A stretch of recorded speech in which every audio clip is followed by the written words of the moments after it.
There have been hints from social media about things like an end of an era, or expecting some changes to happen, the last dance, and things like that. Terms like that have been thrown about. So People think that it's a decision that's been made now. It actually hasn't. When I first agreed to do the job way back in 2017, my agreement with the people who asked me was that, look, okay, I'll do it for 2 years. An extra year if by the end of 2 years people hadn't gotten sick of the sound of my voice, or we felt that there were outstanding projects. But I certainly did not envisage that I would stay on beyond 3 years. As we sit here, the week that I've announced I'm leaving, I've come close to 8 years. So I would say I've outstayed my welcome by close to 5 years, or at least the original plan. The reason it's taken so long is that we've always been on the search for someone who would take over. Not because I can't wait to get rid of the appointment or the responsibility, but more because, like in most things I do in life, with the club, with the players, with the coaches even, it's always about a succession planning. I've had this personal belief in life that the day I join an organization, I start thinking about when I will leave. And I think I've been fortunate and blessed enough that I am able to leave almost entirely on my own terms. And as they say, better to leave before people ask you to go. But I think it's a fair question. It's not been easy. I mean, it's easy in theory to say we want to do succession. I'm finding a better person, but when you actually have to let go, and then the enormity of it hits you because the club, the people, the players, the fans have become in some ways so much a part of my life. All right. So that's going to be a bit hard for me. It's a bit easier now because everybody's just broken up for off season, right? But when pre-season starts again, I'm not sure how I'll react. Yeah. I think given the way the season panned out, the way the season was ending, it was a whole mix of emotions. There was always the feeling slightly of unfinished business. If you recall, I started my stint fairly early on with a victory in the Singapore Cup. So in that sense, the cup has always been special to me, special to Gavin, special to Farah, and to Willie as well. Until today, the screensaver on my work laptop is that of us winning the cup. And I gotten quite tired of staring at the same screensaver for years. So there was a desire that maybe I could finally change my screensaver. But jokes aside, there's a sense of unfinished business. If you recall, we went into the final with outgoing in 2022 as favourites. And then Krychek pulled up his masterclass. And that's fine, that's football. So there's a sense that we really wanted to win this. And at that point already, there were whisperings or murmurings that I was about to leave. And so there's all these last dance memes that I confess I contributed to it a bit. There's a nice sense that it'd be a good coda ending to what we had been doing, or at least my journey with the club. But like they say, how do you make God laugh? Tell him your plans. So yes, there was a burning desire to want to sort of finish my stint at the club on a bit of a high. That's probably vanity on my part, right? But the overriding feeling was that our fans had been so patient for so long. It would have been nice to have given them some silverware. But like I said, the week itself was quite tumultuous in terms of emotions. We had an incredible game against BG Patum, where after which I felt 10 feet tall. BG Patum, as you know, are our partners, and they've been fantastic partners. But having said that, it's a bit like when you have a competition with your brother and you just want to rub his nose in it. So they were all very gracious in defeat. And it was very nice because we've shown not just for ourselves, but for Singapore clubs, at least this season, that at least a couple of our clubs can compete with the Thai boys, right? We'd beaten Bangkok United earlier in the year. The fact that we could beat Patum with their stars, with Chanatit, my God, what a player, right? Showed that our games against Bangkok United were not flukes in that regard. and also a measure of how far we've come as a club. So like I said, I was as delighted as could be after we'd beaten BG Patum. And then going to the cup final, not to make excuses, the margins were thin. If we hadn't played the semi-final just a few days before, would we have been fresher? Probably. Would it have made a difference? Very possibly. So there was a sense of deflation that you get after losing a game, which I do even now after losing a league game. But more so because it's a cup final, and much more so because it was knowing it was my last game in charge. Well, when I say what I'm most proud of, it's a bit arrogant on my part because the implication is that I had done it, right? I like to just state at the outset without false modesty that I would not have been able to do anything without the support of the coaching staff, right? To the world at large, they see me being very close to Gavin.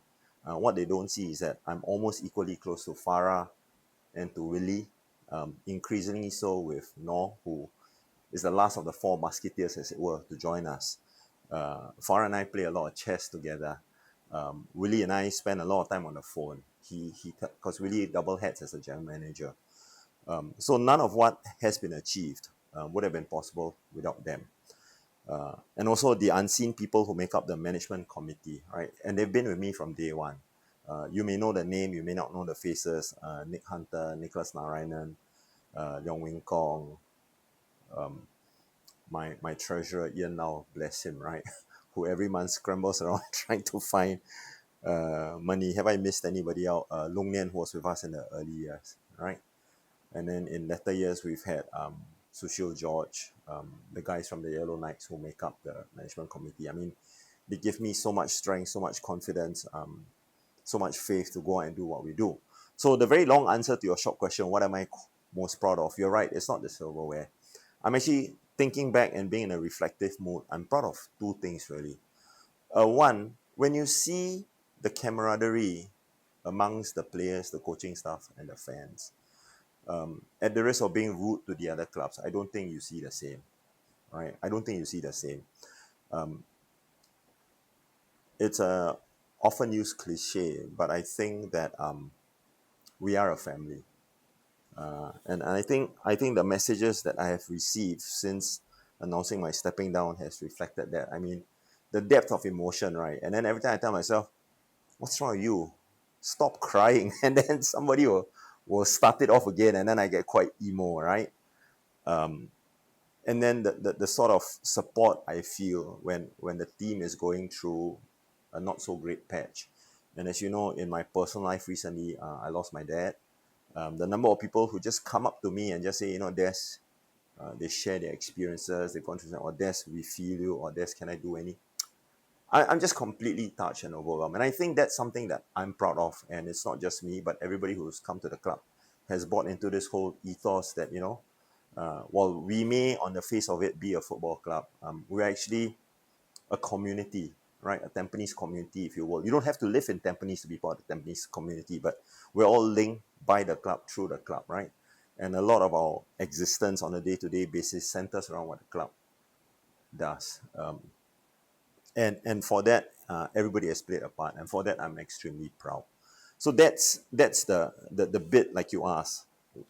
One of the two things I'm really proud of, right? You feel a difference. The other bit I'm quite proud of, which is slightly more football oriented, is our ability to keep producing players, right? And sometimes it irritates me, and so I've said so as much when other teams, when they lose to us, they say, "Oh, Tampines, they only sign national players." We've got 8 players in the latest call-up to the national team. The only player that we signed as a national player is Faris Ramli, right? The other players became national players playing for us. So that's something that makes me very proud, that we can provide a training ground, a breeding ground, an atmosphere for players who are promising, who have the potential, who want to represent the country because that represents the apex of our local game, to come through to help them on their journey. That makes me proud beyond words, and every time I see someone like Irfan or Shah pull on a national jersey, knowing where they started, how they started with us, my heart swells. I'm almost bursting with paternalistic pride, right? And long may that continue, right? You again are well aware. I can't wait for the day you pull on a national jersey again. The people we have back at Tampines, right? The Keegan Punks of the world, you earned, Jovan, Kalen, right? The list is endless. I mean, the younger ones like Kieran and Repe, right? Can't wait, really can't wait. So that makes me very proud that we've actually not just scouted these boys, we've provided an atmosphere for them where they can then fulfill their football dreams. Does it always work out that way? There's a slight flip side to that. So some players come and then for some reason or other, they don't really fit in, but then we put them on their way and then they go on to achieve at other clubs. And that makes me happy as well. I mean, prime example being Syed Firdaus, right? Love the boy, love the boy. The fact that he's gone to Albrechts and they've given him a home, an atmosphere, and he continues to be considered for national team selection. So those are things that I am personally very proud of, and as a club, we should be very proud of as well. I think our fans are quite special. The most visible embodiment of our fans are the Yellow Knights, of course. But like with every group of people, not everybody is uniform. So there are the Yellow Knights and there are the what I call the non-Yellow Knights. And there are people who feel strongly about other things and they think differently from the Yellow Knights. I've tried my best to be inclusive. I've tried my best to engage these people as well. And in the main, everybody is united by their desire for the club to do well. Some people's idea of enjoyment is dressing up as Batman and standing there for 90 minutes shouting at the top of the voices. Some people's idea of enjoyment is sitting quietly in a corner and enjoying the football. Like I said earlier, we've had very generous fans. The person who runs our coffee stall on match days at Jalan Besar is a fan. The person who brings coffees to us and gives us about 40 cups of coffee before the game is a fan. The person who provides flowers, for our special occasion is a fan. Our photographers, the people behind the cameras, is a fan, or they become a fan. So, in that sense, harking back to my earlier point, everybody really feels they're part of this family, and that's a really special feeling. And I don't think you get the same feel with any other club. I'm very, very happy, like when Chiata and gang invite us to play their football league, although we always get trashed, right? Then I would turn up, Gavin would turn up, some of our medical staff would turn up, right? And I don't think you see that anywhere else. And so for all of these reasons, pardon me saying this because the other clubs will hate that, we're that little bit special, right? We're that little bit special. And it's not because of me, it's because everybody just feels that way. And maybe I'm that torch paper and they say, okay, we'll stand behind this loudmouth and then we'll just try and build this thing. And so my wish, moving off, is that I can fade back into the crowd, but we keep carrying this specialness. And now our leader, as it were, is Shungo, and I'll be as loud and as proud being part of the crowd behind him to push us forward. Yeah, it would be a shame if I left and everybody says, okay, well, Desmond used to be this and then, no. We have to keep moving forward. I've said from day one, I'm a custodian and a steward of the club. I was not a fan when I entered the club. Right, club's been around since 1945. Long before I arrived, there was a club and there were fans. Long after I'm gone, there should still be a club and there should still be fans. And our job, our duty, whether as chairman, ex-chairman, as player, is to just build on what came before us and build something so that people who come after us can enjoy the fruits of our labors. I genuinely believe in that, and the club is the heartbeat of the community, right? And I would love it when we move back to OTH, where we reconnect with Tampines, the community itself. That would be my wish. There are no words of wisdom. I am not a very, I'm nobody in the creation. But from the bottom of my heart, I just want to say thank you to everybody. Thank you for your support of the club. Thank you for your support of the people involved in the club. And ultimately, thank you for your patience and kindness with me while I held the title. None of what I feel I could achieve would have been possible without the people who are there and really, really are passionate about the club. So goodbyes are never easy, but such is life. Yeah. So from the really the bottom of my heart, thank you, and thank you to the fans, one and all.